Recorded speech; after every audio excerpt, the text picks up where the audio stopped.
Make no mistake, the vote base of CPIM is fast eroding in Kerala, which is one of the holdovers of the party in India. You know, it has already disappeared from Tripura and Bengal, which were red forts once. And also, there is another new development. The vote base of BJP is improving in Kerala, and the membership of RSS is also growing in Kerala. This is not my personal opinion. You could maybe tempted to term me as a spin doctor of Sangha Parivar or a fascist if you are a left liberal or you are a pseudo secular. But I just quoted from newspaper reports that appeared a couple of days ago. The newspapers had relied on a report presented before a CPIM Central Committee for publishing the report. It's true, the report has not been widely discussed in Kerala, but almost all mainstream print media dailies carried it. So it makes sense to analyze these reports. You see, I don't think the CPIM had made a sincere introspection. I will definitely term the report as specious. That is, it may seem to be true, sincere, but it's not. Whenever somebody used to point out that the minority communalism was causing danger to Kerala, the CPIM's response was facetious. This party used to dismiss such concerns. But eventually, I think they were forced to do some introspection. That was what happened. Now let's look into the detail. Welcome to Insights. I am Hari Kumar. Let's start with the report on the eroding vote base of CPIM. The CPIM said in a few years the party has lost 7% votes in Kerala. In 2014, Lok Sabha polls, the party had 40.4% votes. By 2024, it decreased sharply to 33.3 or something like that. That means over 7% fall in votes. So this is something very serious. You see, but the vote percentage of BJP in Kerala steeply rose, and the party has won a Lok Sabha seat from Kerala, and that too from Thrissur. So the report makes sense. And another important thing the CPIM realized, as I said earlier, is the growth of minority communalism in Kerala. The report, at least on paper, marks a tectonic shift in the attitude of CPIM. In 1967, for the first time in the history of Kerala politics, it was the supreme CPIM leader and EMS Namboodiripad, who was then the chief minister, made a notorious statement that minority communalism is less dangerous than majority communalism. So that was the justification of CPIM to include Muslim League in the left coalition, and for the first time in the history of Kerala, two members of Muslim League were accommodated in the cabinet. You see, they wanted to justify it. And from then onwards, time and again, CPIM had supported the growth of minority communalism in Kerala. The truth is that the CPIM recorded a historic second term win recently, two consecutive wins. You know, in 2015 and 2021, both assembly elections CPIM won with the support of Muslim votes, and that was a strategy of Chief Minister Pinarayi Vijayan. So CPIM had benefited a lot. If CPIM is remaining in power in at least one state in India, and the party has got necessary funds for running AKG center in Delhi, the reason is because the party now is in power in Kerala and it manages to get donations from minority groups. So, do you think the party is going to accept this report and act accordingly? I don't think so.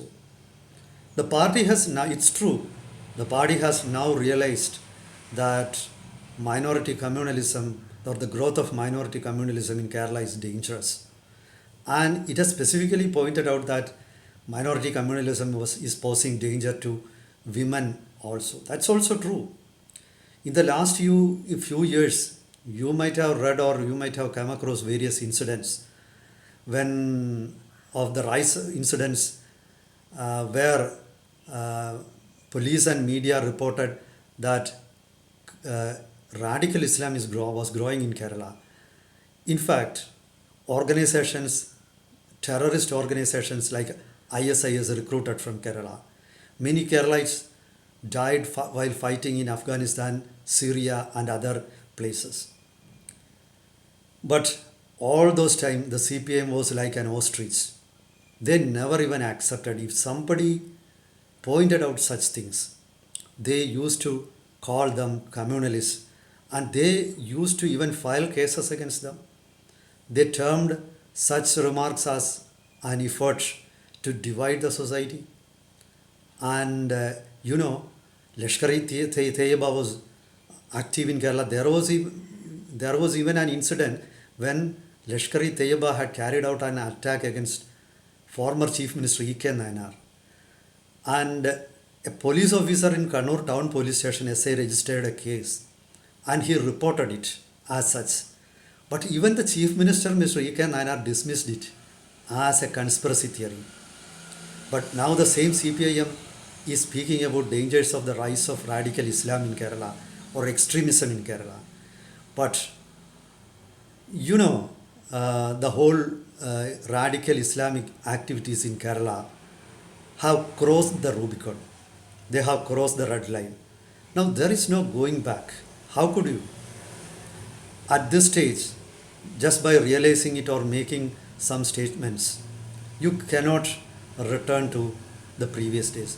The CPIM actually had stopped speaking about workers' issues, socialism, and other things right from 2000.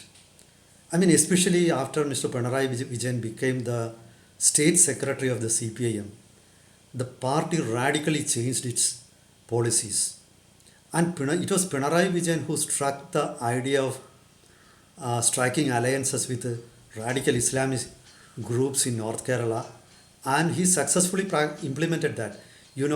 People like K.T. Jalil, who defeated P.K. Kunyalikutti of Muslim League, then P.V. Anwar, then and other leaders like Karat Rasak, all were co-opted into the CPIM, and many of them were given tickets in assembly elections, and that way CPIM was able to neutralize the influence of Muslim League and defeat Muslim League in many places in North Kerala, and that helped them to defeat the UDF.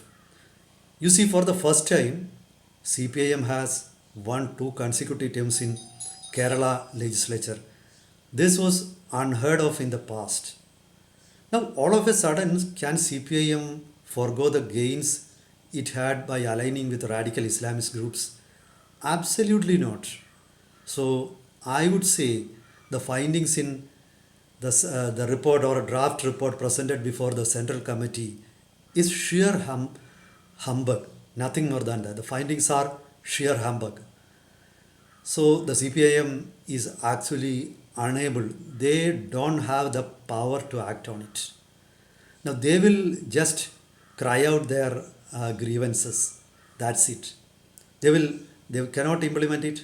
They will find some excuses not to implement it. You see, the CPIM always used the term realpolitik. In Malayalam, it is Adavunayam. So this was what helped the party to sustain in Kerala. And that was making compromises, political compromises, ideological compromises. Now they have totally forgotten the ideology. I have not heard the CPIM speaking about communism or socialism, at least in the last 2 decades in Kerala. As a journalist, I used to attend almost all the press conferences of CPIM state secretaries and chief minister also. Not in no time I heard about that. Privatization has been welcomed. The CPIM has radically changed. Now, there are some interesting other observations also in the report. For example, the party expressed anxiety over the migration of youth from Kerala to the West. Who is responsible for this? It is the CPIM. It is because of the mafia culture in Kerala that investors are not coming to the state. You know, there are no major industries in Kerala that provide jobs to the youth. Every investor flees Kerala. Those Keralites who come to Kerala to invest, they have to face very shocking responses from the administration and the party leadership. You see, there are many instances of investors committing suicide because of the hostile attitude of local leaders and local officials. Actually, if you are an investor coming to Kerala, it is very difficult. There are no major industries. You might have read or heard about the hostile attitude, the hostile actions against one investor named Sabu, who is the owner of Kitex, an institution or a industrial venture that provides jobs to thousands of people. They actually left Kerala for Telangana. And even the traditional industries of Kerala, you know, cashew industry, then coir industry, all migrated from Kerala away. They shifted to either to Tamil Nadu, Karnataka, Andhra, and many of them have started investing in African countries also. Even, those Kerala investors who want to invest, they go outside Kerala to invest. So who is responsible for this? If the CPM decides, if the party is sincere, they can stop the negative practices, they can control their own cadre. I won't actually blame trade unions. There is a fallacy outside that trade unions are responsible for the lack of industries in Kerala. Actually, it is a mafia. It's not trade unions. Kerala has not witnessed a strike in any private industry during the last few years. Actually, the salaries existing in Kerala are much less than the salaries paid in Karnataka or Tamil Nadu. But the reason is that there is a mafia which involves corrupt officials, corrupt policemen, then corrupt politicians and middlemen. They drive away investors from Kerala. It is like an underworld. They are an underworld. You cannot even bribe them. They won't share in your industry. This is the way Kerala politicians operate. Corruption has been decentralized in Kerala. But unfortunately, the CPIM report refuses to speak about corruption. It is the corruption that sustains the AKG center. They know very well. So anyway, at least on paper, the party has spoken about the losing mass base in Kerala and the rise of BJP.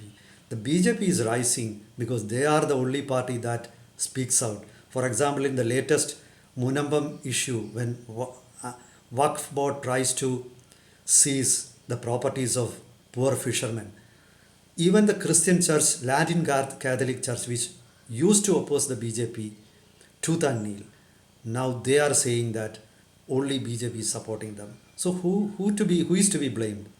The government should have acted. Anyway, let's see whether the party will implement the findings in the report. Meet you with another topic next time. Till then, goodbye.